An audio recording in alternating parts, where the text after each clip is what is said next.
ধরতে রাজি আছে, নামাজ ছাইরেন না। দুনিয়ার সব কিছুর সাথে আপোষ করেন, নামাজের সাথে আপোষ করেন না। একক তো নামাজ ছাইরেন না। বিশ্বাস করেন, নামাজ যদি আপনি ছেড়ে দেন, আল্লাহ আপনি নামাজ ছেড়ে দিলে আর কবে আপনি আল্লাহরে রাজি করবেন বলেন? আমি আপনাদের সামনে 15টা উপকারিতা বলবো নামাজের। কয়টা?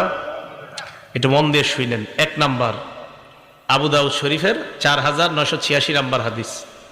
নবীজির এক সাহাবা, উনি বলেন, ইনতলাক্তু আনা ওয়া আবি ইলা সিহরিন লানা মিনাল আনসার।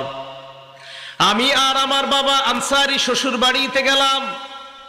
নাউদুহু, আমার আনসারী শ্বশুর, ওই শ্বশুরকে আমি দেখতে গেলাম। অসুস্থ শ্বশুরকে সুস্থতা করার জন্য গেলাম, সেবা শুশ্রূষা করার জন্য গেলাম। যাওয়ার পর তার সামনে আমরা বসা।